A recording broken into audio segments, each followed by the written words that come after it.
Inclinemos nuestros rostros para orar. Padre Celestial, te damos gracias por tu palabra, porque es una guía segura en un mundo que anda confundido. Pedimos, Padre, que al abrir esa palabra hoy, que tu Espíritu Santo guíe nuestros pensamientos. Te ruego, Señor, que tu palabra no regrese a ti vacía. Ayúdanos a comprenderla. Y te damos gracias por escuchar nuestra oración, porque te lo pedimos en el nombre de Jesús. Amén. El título de nuestro estudio para hoy es Moisés y los profetas. Y lo primero que quiero compartir con ustedes es el hecho de que todas las enseñanzas fundamentales de la palabra de Dios se encuentran en los escritos de Moisés. Es decir, toda doctrina de la Biblia, toda enseñanza de la palabra de Dios ya se halla en los libros de Moisés, específicamente en los primeros 5 libros del Antiguo Testamento. Yo podría darle una lista de doctrinas que se encuentran allí. Solamente a manera de introducción les voy a mencionar algunas que se hallan claramente reveladas. Tenemos, por ejemplo, la doctrina de la creación, se encuentra allí en Génesis. La doctrina del pecado, del origen del mal, está allí en Génesis también. La idea de la redención, el matrimonio, la Trinidad, entre muchas otras doctrinas, se encuentran específicamente en este segmento de la Escritura que se conoce como el Pentateuco o los 5 libros de Moisés. Pero no solamente se encuentran allí las doctrinas generales de la Biblia, sino que se encuentran también algunas doctrinas específicas de la Iglesia Adventista del Séptimo Día. ¿Sabían ustedes que todas las doctrinas de la Iglesia Adventista se pueden comprobar nada más de los 5 libros de Moisés?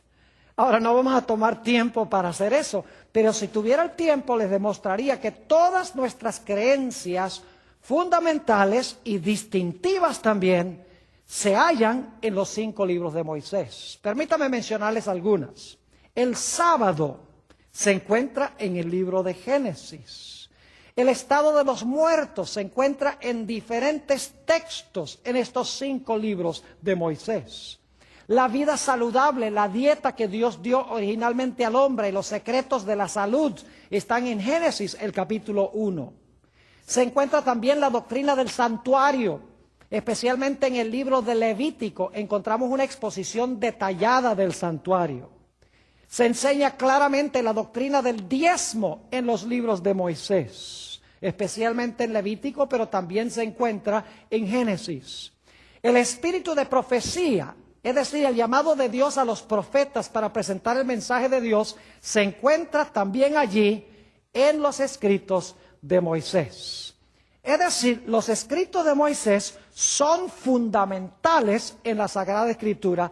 Toda enseñanza, toda doctrina general y también toda doctrina distintiva de la Iglesia Adventista se encuentra en los libros de Moisés. Ahora, después de Moisés, tenemos otras partes del Antiguo Testamento.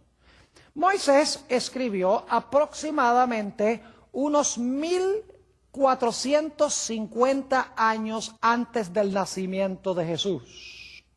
Unos 50 años más tarde tenemos la conquista de la tierra de Canaán por Josué y los israelitas.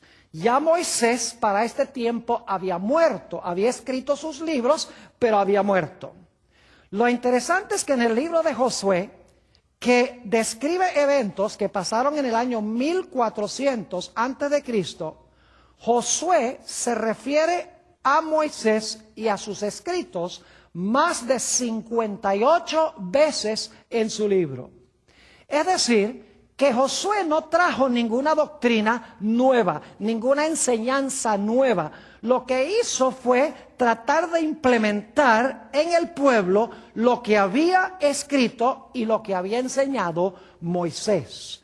Es decir, Josué confirma, amplifica y explica lo que enseñó Moisés, pero no le añade ni contradice lo que escribió Moisés. Permítame darles un par de ejemplos del libro de Josué para que ustedes puedan ver cómo Josué apeló a la revelación que Dios dio a Moisés. Josué, el capítulo 8 y el versículo 30 y 31, habla de la manera en que se debía edificar el altar de Jehová. Y quiero que noten cómo Josué manda a construir el altar de la misma manera como había mandado Moisés. Dice allí, entonces Josué edificó un altar a Jehová Dios de Israel en el monte Ebal. Y ahora noten cómo lo edificó. Dice, como Moisés, siervo de Jehová, lo había mandado a los hijos de Israel, como está escrito en el libro de la ley de Moisés, un altar de piedras enteras sobre las cuales nadie alzó hierro, y ofrecieron sobre él holocaustos a Jehová y sacrificaron ofrendas de paz. Noten que Josué construyó el altar en armonía con lo que había enseñado Moisés. Es decir, Josué no inventó nuevas doctrinas, nuevas enseñanzas, nuevas ideas. Lo que hizo fue implementar lo que había enseñado Moisés antes que él. Noten otro ejemplo también de Josué, el capítulo 22 y los versículos 4 y 5. Josué, el capítulo 22 y los versículos 4 y 5. Aquí Josué está amonestando al pueblo de Israel de que ellos sean fieles a Dios. Y fíjense lo que dice Josué que debe hacer el pueblo para ser fiel a Dios. Nuevamente Josué 22, 4 y 5. Ahora pues, que Jehová vuestro Dios ha dado reposo a vuestros hermanos, como lo había prometido, volved, regresad a vuestras tiendas, a la tierra de vuestras posesiones, que Moisés, siervo de Jehová, os dio al otro lado del Jordán. Y luego noten el versículo 5. Solamente que con diligencia cuidéis de cumplir el mandamiento y la ley que Moisés, siervo de Jehová, os ordenó, que améis a Jehová vuestro Dios y andéis en todos sus caminos, que guardéis sus mandamientos y le sigáis a él y le sirváis de todo vuestro corazón y de toda vuestra alma. Noten que cuando Josué insta al pueblo a ser fiel a Dios, Josué les enseña que deben tener cuidado de cumplir el mandamiento y la ley que Moisés, siervo de Jehová, mandó a guardar al pueblo de Israel. Es decir, que aproximadamente en el año 1450, Moisés escribió sus libros. 50 años más tarde, en el año 1400, Josué está animando al pueblo de que siga lo que enseñó Moisés en sus 5 libros. Ahora debemos movernos a la época de los jueces. La época de los jueces es un periodo que cubre aproximadamente desde el año 1300 hasta el año 1100 antes de Cristo. Es decir, que desde los días de Josué, en el año 1400, hasta el año 1300, gobernó Josué y se siguieron las pautas que estableció Moisés. Pero en el año 1300 hasta el año 1100 aproximadamente, es un periodo turbulento en la historia de Israel. Se conoce como la época de los jueces, cuando todos hacían como bien le parecía, según dice la Sagrada Escritura. Pero yo quiero que ustedes noten que en los días de los jueces todavía se enseñaba que había que obedecer lo que había escrito Moisés 150 años antes. Noten, por ejemplo, Jueces, el capítulo 3 y el versículo 4. Jueces, el capítulo 3 y el versículo 4. Dice allí, y fueron para probar con ellos a Israel. Los jueces, en otras palabras, fueron para probar con ellos a Israel. Ahora escuchen bien. para saber si obedecerían a los mandamientos de Jehová que él había dado a sus padres por mano de Moisés. Noten la idea de que Dios mandó jueces para probar a Israel, para ver si ellos iban a andar en lo que había revelado Dios a través de Moisés. Noten entonces que en la época de los jueces están regresando a los escritos fundamentales de Moisés. Y tenían que hacerlo, porque nos dice en Primera de Samuel, el capítulo 3 y el versículo 1, que la palabra de Jehová era escasa en esa época. Es decir, tenían que seguir lo que escribió Moisés, porque no había en esa época voz profética. Noten Primera de Samuel, el capítulo 3 y el versículo 1. Dice, el joven Samuel ministraba a Jehová en presencia de Elí, y la palabra de Jehová escaseaba en aquellos días. No había visión con frecuencia. Y por eso en la época de los jueces, la gente seguía lo que había enseñado Moisés 150 años antes del año 1300. Es decir, que en la época de Josué, en la época de los jueces, están enseñando y recordando lo que escribió Moisés. Los escritos de Moisés eran fundamentales. Ahora necesitamos movernos un poco más hacia adelante, a la época de la monarquía. Es decir, es la época cuando se levantaron los reyes en Israel. Este periodo cubre aproximadamente desde el año 1000 antes de Cristo hasta el año 605 antes de Cristo, cuando los judíos fueron llevados cautivos a Babilonia. Yo quiero que ustedes noten que durante la época de la monarquía de los reyes de Israel, todas las enseñanzas están basadas en lo que escribió Moisés. Aunque el año 1000 está 450 años después de Moisés, todavía en la época de los reyes se está apelando a los escritos de Moisés. Los reyes justos ofrecían sacrificios como mandó Moisés. Traían diezmos y ofrendas como mandó Moisés. Los sacerdotes enseñaban al pueblo como dijo Moisés que había que enseñar. Y nos dice que durante esta época, cuando el pueblo sufría aflicciones y las cosas andaban mal, era porque la gente no obedecía los escritos de Moisés. Permítame darles varios ejemplos de la época de la monarquía, es decir, la época de los reyes de Israel, para que ustedes vean nuevamente que en la época de los reyes de Israel, ellos apelan a los escritos de Moisés. Es decir, no están inventando nuevas doctrinas, nuevas enseñanzas, nuevos conceptos. Sencillamente están tomando y aplicando en su época lo que escribió Moisés varios siglos antes. Noten Primera de Reyes, el capítulo 2 y el versículo 3. Aquí David está hablándole a Salomón su hijo, porque Salomón va a tomar su puesto. Y dice David a Salomón: guarda los preceptos de Jehová tu Dios, andando en sus caminos y observando sus estatutos y mandamientos, sus decretos y sus testimonios. Noten esto ahora, de la manera que está escrito en la ley de Moisés, para que prosperes en todo lo que hagas y en todo aquello que emprendas. Qué interesante que cuando a David habló a su hijo Salomón, le dijo: asegúrate de hacer e implementar lo que enseñó Moisés en la ley que él escribió. Es decir, David está apelando a los escritos de Moisés. Noten Segunda de Crónicas, el capítulo 8 y el versículo 12 y 13. Segunda de Crónicas, el capítulo 8 y el versículo 12 y el versículo 13.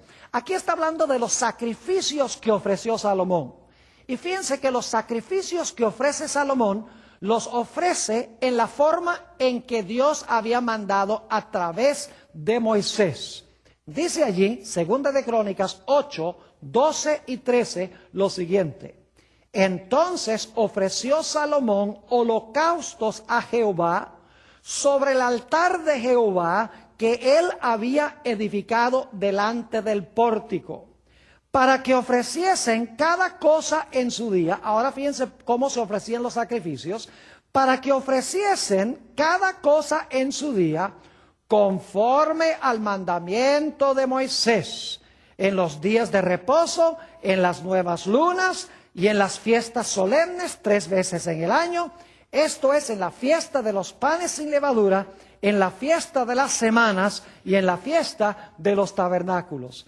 Noten que todas las fiestas en los días de Salomón se estaban observando de acuerdo a la forma en que prescribió ¿quién? En que prescribió Moisés. Salomón no está trayendo ninguna nueva doctrina. David no está trayendo nuevas enseñanzas. Sencillamente están tomando y aplicando lo que escribió Moisés centenares de años antes. Noten Segunda de Reyes, el capítulo 18 y el versículo 6. Todavía estamos en la época de los monarcas de Israel. Segunda de Reyes 18 y el versículo 6. Aquí nos dice que Ezequías, uno de los reyes de Israel, guardó las leyes que Dios dio a través de Moisés. Dice lo siguiente: en Jehová, Dios de Israel, puso su esperanza. Es decir, Ezequías puso su esperanza en Jehová, Dios de Israel. Ni después ni antes de él hubo otro como él entre los reyes de Judá, porque siguió a Jehová y no se apartó de él, y ahora escuchen, sino que guardó los mandamientos que Jehová prescribió a Moisés. Otra vez encontramos que Ezequías está obedeciendo los mandamientos que Dios dio a través de Moisés. Noten Primera de Crónicas, el capítulo 15 y el versículo 15. Nos está hablando aquí de los levitas, quienes cargaban el arca en Israel. Y fíjense que ellos cargaban el arca por una razón muy especial y de una forma muy especial. Primera de Crónicas 15 y el versículo 15.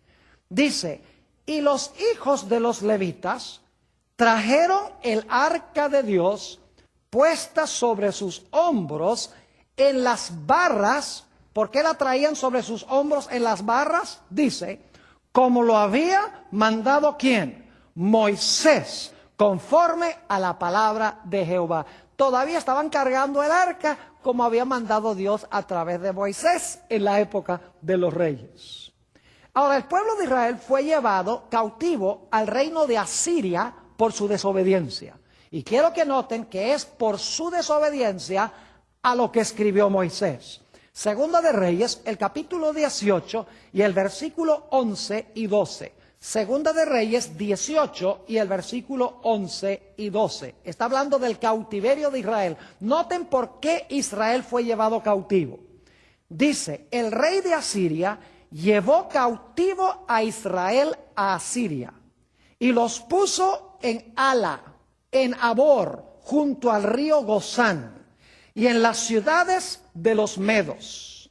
¿Y por qué hizo Dios eso? Dice, por cuanto no habían atendido a la voz de Jehová su Dios, sino que habían quebrantado su pacto, y todas las cosas que Moisés, siervo de Jehová, había mandado, no las habían escuchado ni puesto por obra. ¿Por qué fueron a cautiverio?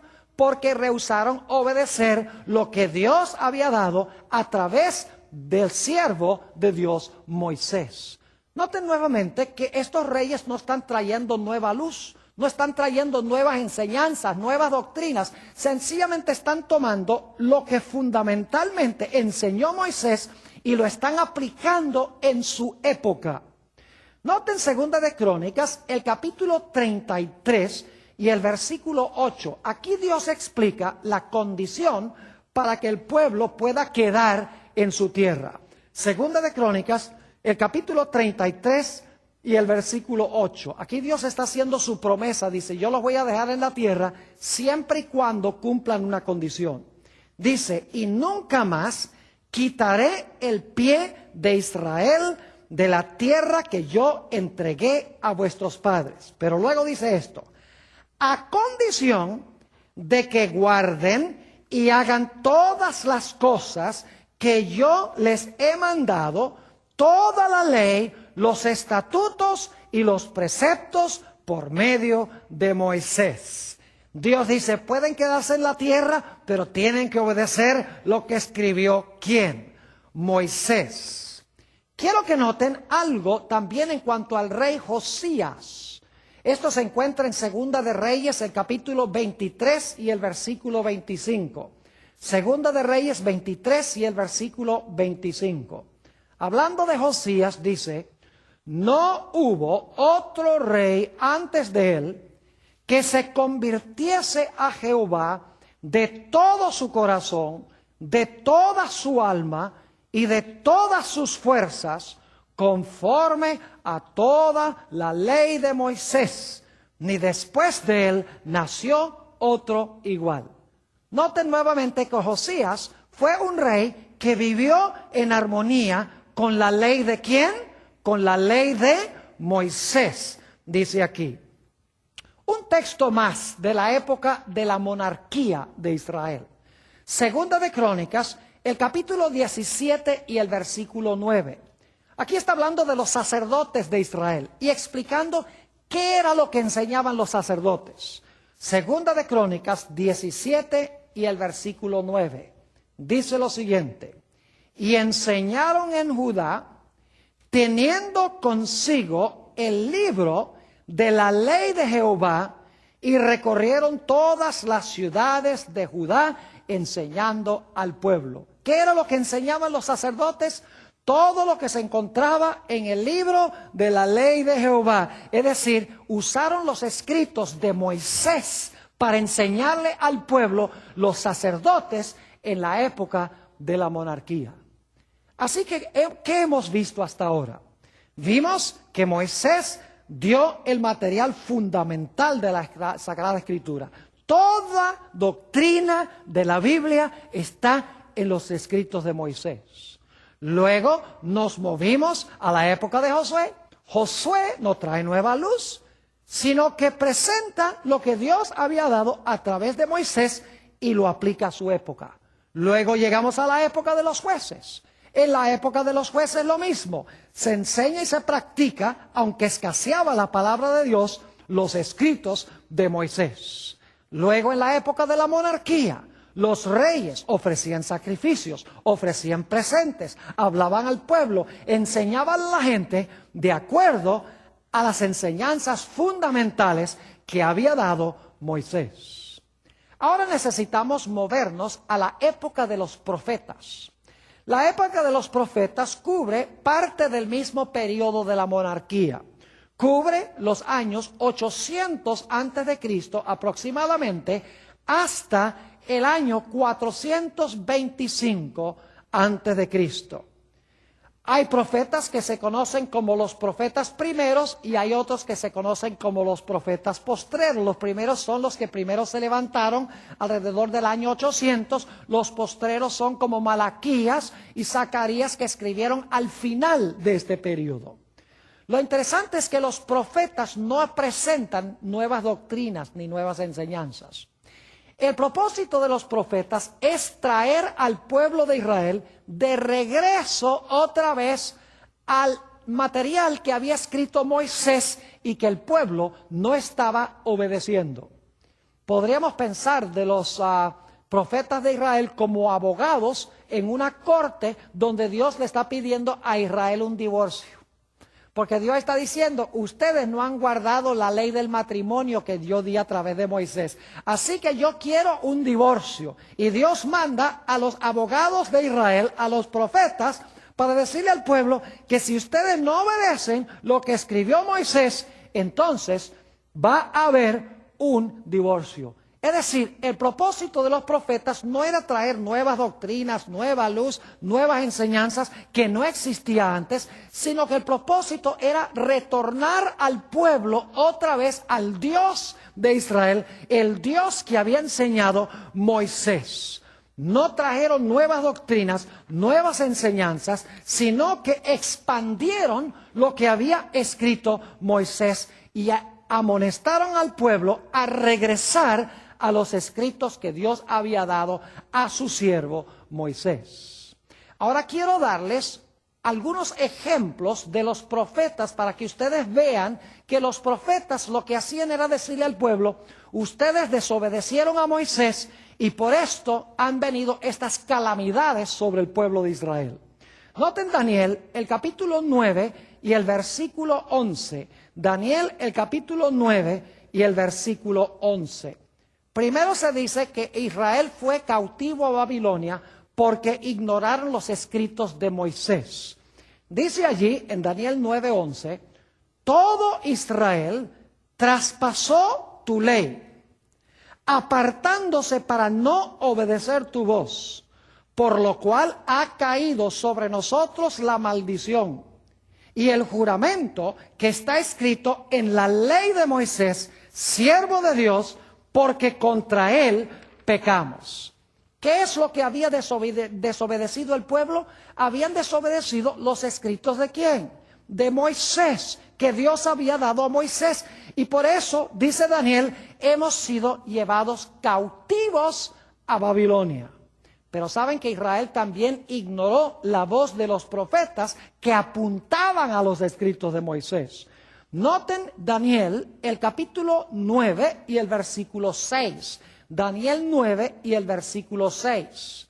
Dice aquí Daniel: no hemos obedecido a tus siervos los profetas, que en tu nombre hablaron a nuestros reyes, a nuestros príncipes, a nuestros padres y a todo el pueblo de la tierra. Es decir, Daniel está diciendo: no obedecimos los escritos de Moisés, ni tampoco hemos obedecido lo que dijeron los profetas. Y el propósito de los profetas era traer a la gente de regreso a lo que había enseñado Moisés, que se consagraran a Dios, ofrecieron los sacrificios como Dios había dicho a través de Moisés, diezmaran como había dicho Dios a través de Moisés, observaran el sábado como Dios había dicho a Moisés, que enseñaran la ley como Dios había dicho a través de Moisés. Es decir, los profetas lo que hicieron fue venir para decirle al pueblo: miren, volvamos otra vez a los escritos de Moisés, a los principios fundamentales que se encuentran allí.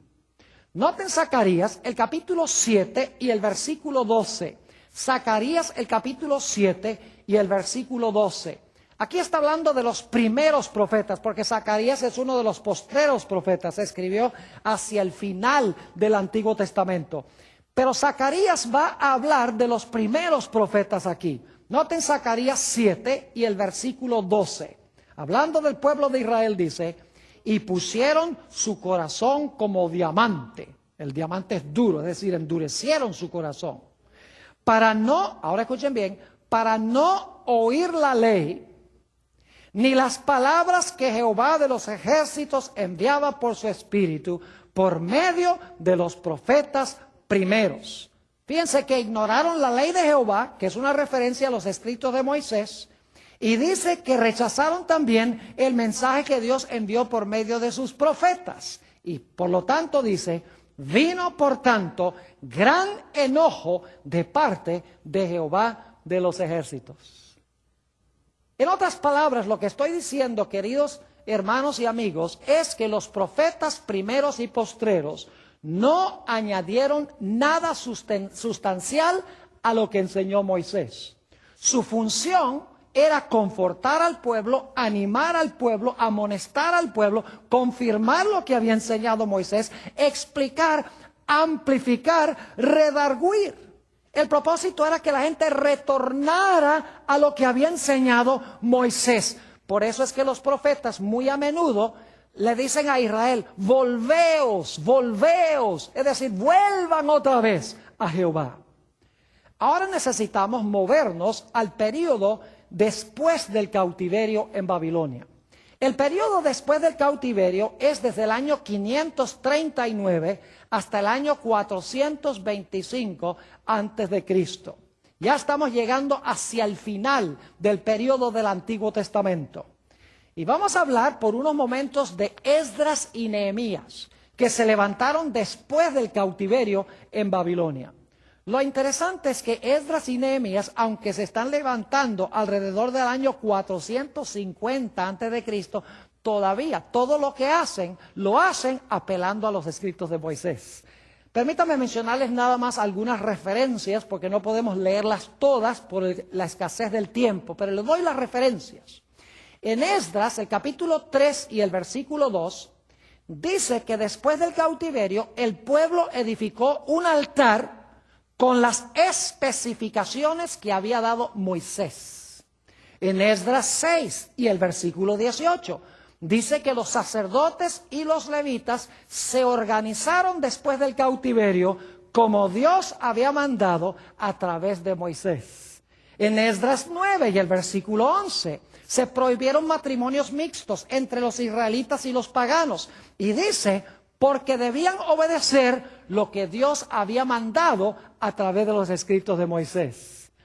En Nehemías, el capítulo 8 y el versículo 1 al 3, y también el versículo 8 y 9 y el versículo 13 al 15, dice que el pueblo celebró la fiesta de tabernáculos después que regresaron a su tierra. Y dice que celebraron la fiesta de tabernáculos exactamente como lo había mandado Moisés. Y en Nehemías, el capítulo 10 y el versículo 28 y 29, el pueblo prometió obedecer la voluntad de Dios tal cual fue dada a Moisés.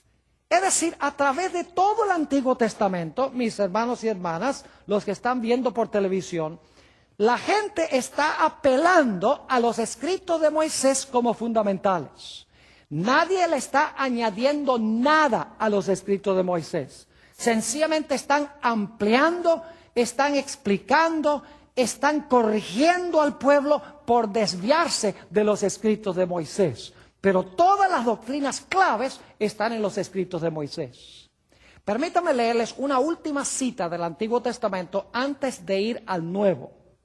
Malaquías, el capítulo 4 y el versículo 4 al 6 habla de algo que va a suceder antes del día grande y terrible de Jehová. La Biblia dice que Dios va a mandar a Elías, el profeta, antes del día grande y terrible de Jehová. Dicho sea de paso, el primer cumplimiento de esto fue con Juan el Bautista. Juan el Bautista fue el que vino en el espíritu y el poder de Elías. Ahora, ¿qué es lo que iba a enseñar este Elías? No en persona, sino con el espíritu y poder de Elías. Malaquías, el capítulo 4 y el versículo 4 hasta el versículo 6. Dice aquí: acordaos de la ley de Moisés mi siervo, al cual encargué en Horeb ordenanzas y leyes para todo Israel. ¿A qué es lo que está apelando Malaquías? ¿A los escritos de quién? De Moisés. Versículo 5. He aquí, yo os envío al profeta Elías antes que venga el día de Jehová grande y terrible. Él hará volver el corazón de los padres hacia los hijos y el corazón de los hijos hacia los padres, no sea que yo venga y hiera la tierra con maldición.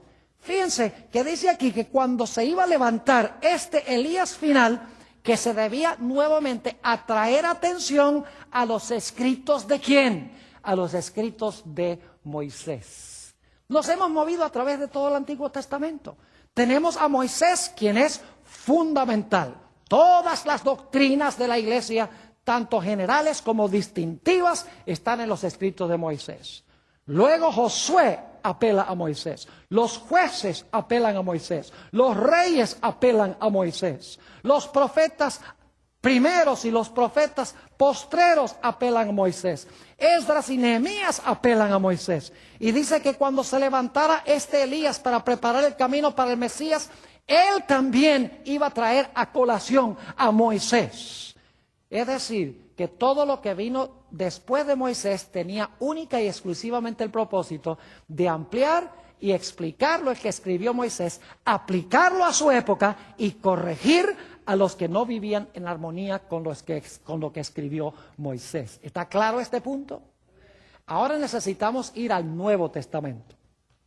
El Nuevo Testamento fue escrito aproximadamente entre los años 45 y 90 después de Cristo. Lo interesante es que el Nuevo Testamento no presenta fundamentalmente nada nuevo que no se encuentre ya en el Antiguo Testamento. El Nuevo Testamento amplifica, confirma, desarrolla y explica lo que ya contiene el Antiguo Testamento. El Nuevo Testamento no añade nada sustancial al Antiguo Testamento, ni contradice lo que está en el Antiguo Testamento. Podemos notar, por ejemplo, la vida de Jesús. ¿Saben ustedes que la vida de Jesús toda está revelada en el Antiguo Testamento? Cuándo iba a nacer, dónde iba a nacer, que lo iban a anunciar una estrella, las palabras que sus enemigos iban a decir cuando él iba a colgar sobre la cruz, el hecho de que lo iban a traspasar con una lanza, que iban a echar suerte sobre sus vestimentas, que iba a morir, que iba a ser sepultado, que iba a resucitar el tercer día. Todo eso estaba ya en el Antiguo Testamento.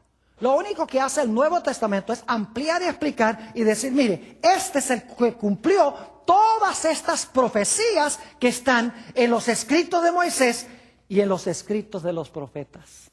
Es decir, que el Nuevo Testamento es una ampliación de la luz que Dios dio a través del Antiguo Testamento, comenzando con Moisés. Si yo tuviera tiempo, les demostraría que el santuario hebreo es una revelación del plan de salvación. Todas las funciones de Jesús, como Cordero de Dios que quita el pecado del mundo, como intercesor en el lugar santo del santuario, como juez en el lugar santísimo, como el que va a colocar los pecados sobre el macho cabrío Azazel al final de la historia, símbolo de Satanás. Es decir, que todo lo que Jesús iba a hacer en la historia de la salvación ya se revela en el Antiguo Testamento y se encuentra fundamentalmente en los escritos de Moisés. Yo quiero leerles algunos textos del Nuevo Testamento que demuestran esto claramente. Vayan conmigo a San Juan el capítulo 1 y el versículo 45. San Juan 1 y el versículo 45. Aquí nos dice que Felipe consiguió a Natanael. Y Felipe, quien era uno de los discípulos, le dijo a Natanael que él había encontrado al Mesías. Note lo que dice Juan 1 y el versículo 45. Dice, Felipe halló a Natanael y le dijo, hemos hallado, ahora escuchen bien, hemos hallado a aquel de quien escribió Moisés en la ley. ¿Está claro eso? Jesús, ¿quién había escrito en cuanto a Jesús? Moisés, ¿dónde? En la ley. Así como los profetas, es decir, Moisés lo enseñó y los profetas confirmaron lo que enseñó Moisés. Y luego dice, ¿quién es? A Jesús, el hijo de José de Nazaret.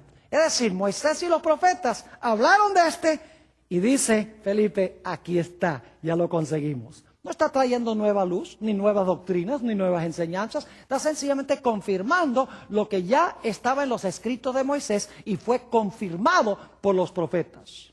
Noten Lucas 24 y el versículo 27. San Lucas 24 y el versículo 27. Aquí el Señor Jesucristo alcanza a dos hombres que están caminando a un pueblo cerca de Jerusalén que se llamaba Emaús. Y empieza una conversación con ellos. Y ellos dicen, nosotros pensábamos que el que murió en Jerusalén iba a redimir a Israel. Y entonces Jesús procede a explicarles por qué fueron chasqueados. Note lo que dice Lucas 24 y el versículo 27. Y comenzando desde Moisés. ¿Dónde comenzó Jesús? Desde Moisés. Y siguiendo por dónde? Por todos los profetas, les declaraba en todas las escrituras lo que de él decían. ¿De quién hablaban los escritos de Moisés? De Jesús. ¿De quién hablaron los profetas? De Jesús. ¿De quién hablaron las escrituras? De Jesús. Yo pregunto, ¿ya Jesús estaba en los escritos de Moisés? ¿Sí? ¿Ya estaba en los escritos de los profetas? ¿Ya estaba Jesús en las escrituras? Claro que sí. ¿Qué hace Jesús? Sencillamente Jesús abre los escritos de Moisés y los profetas y dice, mire, aquí está escrito, yo soy. ¿No se dan cuenta cómo se cumplió todo esto en mí? Jesús no está trayendo nuevas doctrinas, sencillamente está mostrando cómo Él es el cumplimiento de lo que ya había sido dado de antemano. Noten Hechos, el capítulo 24 y el versículo 14. Hechos 24 y el versículo 14. Aquí el apóstol Pablo se encuentra testificando ante el gobernador Félix, un gobernador del Imperio Romano. Y dice el apóstol Pablo a Félix, fíjense qué era lo que enseñaba el apóstol Pablo. Dice, pero esto te confieso, que según el camino que ellos llaman herejía, así sirvo al Dios de mis padres. Dice el apóstol Pablo, yo sirvo al Dios de mis padres. Y ahora escuchen bien, creyendo todas las cosas que en la ley y en los profetas están escritas. ¿Qué es lo que creía el apóstol San Pablo? ¿Qué era lo que enseñaba el apóstol San Pablo? Todo lo que estaba, ¿qué? En la ley, que se refiere a los escritos de Moisés, y que estaban escritos ¿dónde? En los profetas. Entonces, ¿de dónde sacó el apóstol Pablo su material? ¿De dónde sacó el apóstol Pablo sus enseñanzas? Trajo nuevas doctrinas, nuevas enseñanzas deslumbrantes que nadie conocía antes. No, sencillamente está desarrollando y ampliando lo que había sido escrito por Moisés y por los profetas y por los salmos. Note lo que dice Hechos, el capítulo 26 y el versículo 22. Hay muchos textos que pueden corroborar lo que estamos estudiando. Hechos 26 y el versículo 22. Aquí Pablo está hablando de qué cree él de los escritos de Moisés y de los profetas. Dice aquí el apóstol San Pablo, pero habiendo obtenido auxilio de Dios, persevero hasta el día de hoy, dando testimonio a pequeños y a grandes. Y ahora escuchen bien, no diciendo nada fuera de las cosas que los profetas y Moisés dijeron que habían de suceder. ¿Qué fue lo que enseñó el apóstol Pablo? Dice, yo no enseñé nada que no haya sido enseñado por ¿quiénes? Por los profetas y por Moisés. ¿De dónde sacó entonces el apóstol Pablo su material? Trajo unas doctrinas que nadie había oído antes. Unas enseñanzas radicalmente distintas. No, Señor, dice, yo no enseñé nada, sino lo que está escrito en la ley de Moisés y en los profetas. Es decir, Él está ampliando, Él está explicando lo que se encuentra ya en los escritos de Moisés y en los profetas que confirman lo que dijo Moisés. Un texto más de Hechos, el capítulo 28 y el versículo 23 y 24. Hechos, el capítulo 28 y el versículo 23 y 24. Nuevamente el apóstol Pablo nos dice la importancia de Moisés. Dice lo siguiente, y habiéndole señalado un día, vinieron a él muchos a la posada, a los cuales les declaraba y les testificaba el reino de Dios desde la mañana hasta la tarde. Fíjese que estaba dando un estudio bíblico. Persuadiéndoles acerca de Jesús. ¿Y de dónde sacaba su información sobre Jesús? Acerca de Jesús, tanto por la ley de Moisés como por los profetas. Y algunos asentían a lo que se decía, pero otros no creían. Nuevamente, ¿de dónde sacaba el apóstol Pablo su material? Lo sacaba de los escritos ¿de quién? De la ley de Moisés y de los profetas que confirmaron y ampliaron lo que escribió Moisés. Ahora quiero hacer una pregunta de crucial importancia. Si Dios levantara a un profeta en este tiempo, en los últimos días, ¿cuál creen ustedes que sería la función de ese profeta? ¿De dónde creen ustedes que ese profeta adquiriría su material? ¿De dónde creen ustedes que ese profeta iba a sustraer el material que iba a presentar al pueblo? ¿Qué hablaría ese profeta? Pregunto, ¿creen ustedes que ese profeta traería nueva luz, nuevas doctrinas, nuevas enseñanzas revolucionarias que no se encuentran en las revelaciones anteriores? Claro que no. Si Dios levantara un profeta en estos últimos días, tendría que ser que confirmaría, ampliaría, explicaría, expandiría la revelación que Dios dio a Moisés, que dio a través de los profetas y que confirmó en el Nuevo Testamento.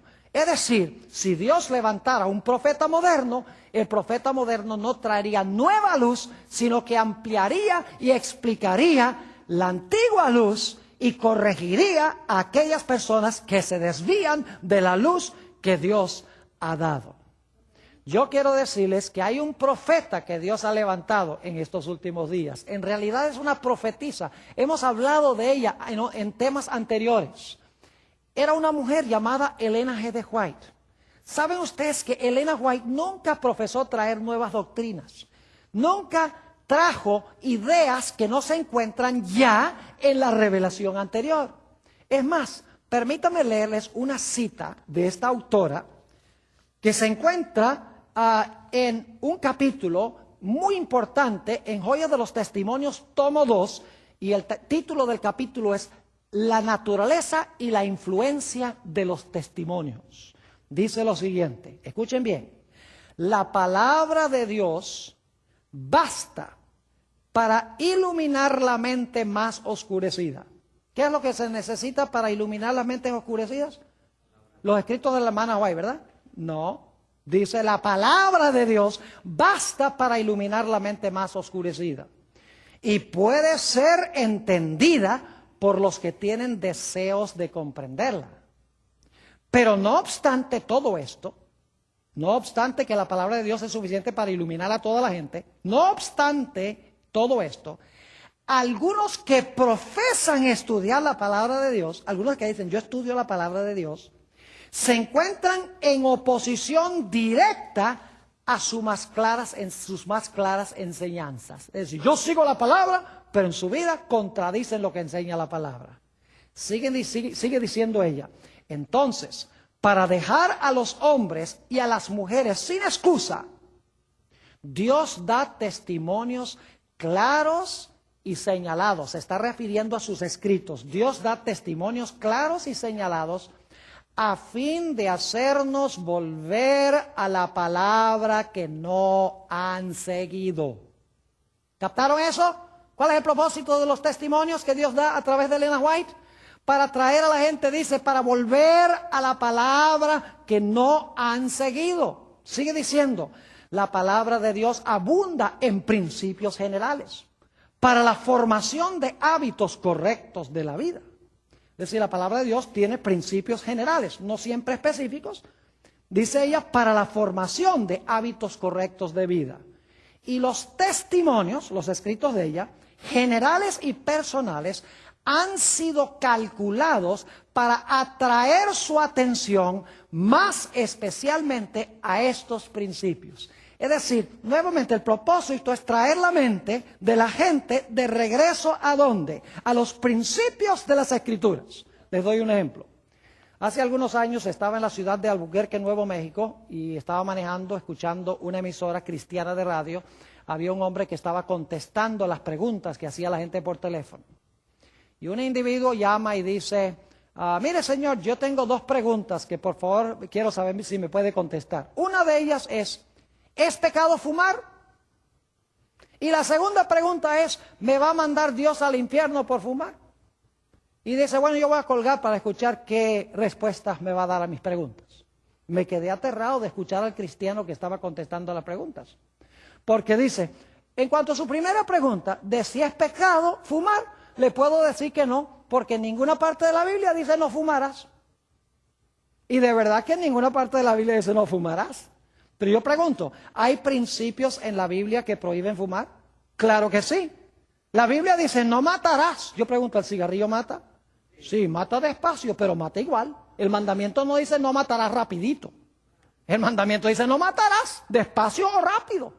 Es decir, que el que fuma y acorta su vida, mata lentamente, está quebrantando el mandamiento no matarás. Está violando ese principio. Además de eso, la Biblia dice que nada inmundo entrará al reino de los cielos. ¿Han visto ustedes los pulmones de una persona que fuma? Además de eso, la Biblia dice que nuestro cuerpo es templo del Espíritu Santo. El que destruye el templo, Dios lo destruirá a él. Ahora, yo no estoy diciendo que los que luchan con el cigarrillo son malos. Lo que estoy diciendo es que la palabra de Dios enseña que el uso del cigarrillo está en contra de ciertos principios de Dios. Y Dios tiene poder para dar la victoria sobre este vicio. Es un vicio fuerte, difícil de vencer, pero la Biblia dice, todo lo puedo en Cristo que me fortalece. Y luego fue interesante notar la segunda respuesta que dio el individuo por radio. Dijo que si Dios lo va a mandar al infierno por fumar, ¿qué va? Dice, más rápido va a llegar al cielo.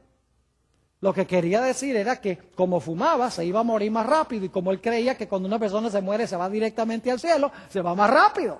Que es otra doctrina falsa, porque la Biblia dice que los muertos no saben nada cuando mueren. Cuando Cristo venga es que van a ir para estar con el Señor. Elena G. de White dice claramente, fumar es un pecado, es una violación de principios bíblicos que atentan contra la salud. ¿Tiene ella razón en lo que dice? Aunque la Biblia no dice no fumarás, ella no le está añadiendo nada a la Biblia. Está tomando principios de la Biblia y los está aplicando a casos específicos en la vida real de ahora.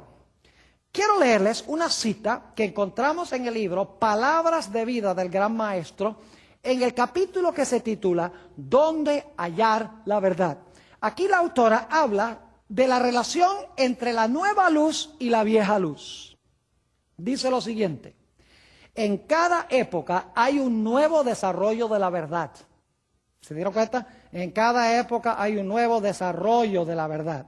No nueva verdad, sino nuevo desarrollo de la verdad. Un mensaje de Dios al pueblo de esa generación.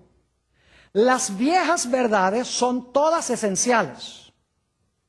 La nueva verdad no, ahora noten, la nueva verdad no es independiente de la vieja, sino un desarrollo de ella. ¿Qué es la nueva verdad? Cuando Dios trae, es un desarrollo de la vieja verdad. No es nueva luz, sino un desarrollo de la luz. Sigue diciendo, es únicamente comprendiendo las viejas verdades como podemos entender las nuevas. Trate usted de entender la muerte de Cristo en la cruz sin los textos del Antiguo Testamento que hablan de Jesús como el Cordero. Imposible. Trate usted de entender que Jesús resucitó al tercer día sin que el Antiguo Testamento tuviera profecías de que iba a resucitar el tercer día. Es decir, dice ella, es únicamente comprendiendo las viejas verdades como podemos entender las nuevas. Cuando Cristo deseó revelar a sus discípulos la verdad de su resurrección, fíjense, cuando Jesús quiso mostrar bíblicamente que Él iba a resucitar, dice, comenzó desde Moisés y de todos los profetas, y declarábales en todas las escrituras lo que de Él decían. Pero es la luz que brilla en el nuevo desarrollo de la verdad lo que glorifica lo viejo. Es decir, el nuevo desarrollo no contradice, sino que glorifica lo viejo. Aquel que rechaza o descuida lo nuevo, no posee realmente lo viejo. Para él, la verdad pierde su poder vital y llega a ser solamente una forma muerta. Es decir, tanto las viejas verdades como las nuevas verdades son esenciales, pero las nuevas verdades tienen el propósito de ampliar lo que ya Dios dio en el pasado. Quiero concluir relatándoles algo de la experiencia de los saduceos de la época de Jesús. Los saduceos eran los liberales de la época de Cristo. Es decir, ellos creían que solamente los escritos de Moisés fueron inspirados por Dios. Ellos no creían que los profetas fueron inspirados por Dios. Creían que los profetas eran menos inspirados y los profetas tenían menos autoridad. Ellos decían, nosotros nos guiamos solamente por Moisés. Y una de las cosas que ellos negaban era la resurrección de los muertos. Ustedes pueden darse cuenta que Jesús batalló con algunos saduceos que decían que no había resurrección de los muertos. Jesús estaba luchando contra este grupo que decía, nosotros creemos solamente a Moisés, nosotros no creemos los profetas. Y decían, los profetas enseñaron la resurrección, pero Moisés no lo enseñó, así que sencillamente aceptamos a Moisés. Lo interesante es que si ellos hubieran leído con cuidado a Moisés, se hubieran dado cuenta que los profetas no inventaron la resurrección, sino que los profetas estaban ampliando lo que los escritos de Moisés ya contenían en principio, si hubieran estudiado con sabiduría. Por ejemplo, encontramos en el caso de Moisés en Deuteronomio el capítulo 34 y el versículo 5 y 6, dice que cuando Moisés se murió, dice que Dios lo enterró. ¿Ve qué interesante? y nadie sabía dónde estaba su sepulcro. Ya como que uno tiene una idea de que, bueno, si Dios lo enterró, el único personaje en la Biblia que Dios haya enterrado, es porque la muerte de Moisés tuvo algo especial. Y luego, si nadie sabía dónde estaba su sepulcro, los judíos marcaban los sepulcros de sus héroes, si nadie sabía dónde estaba el sepulcro, ¿será posible que era porque Moisés había resucitado? Además de eso, el Señor Jesucristo le dijo a los saduceos, ustedes ignoran las Escrituras y el poder de Dios.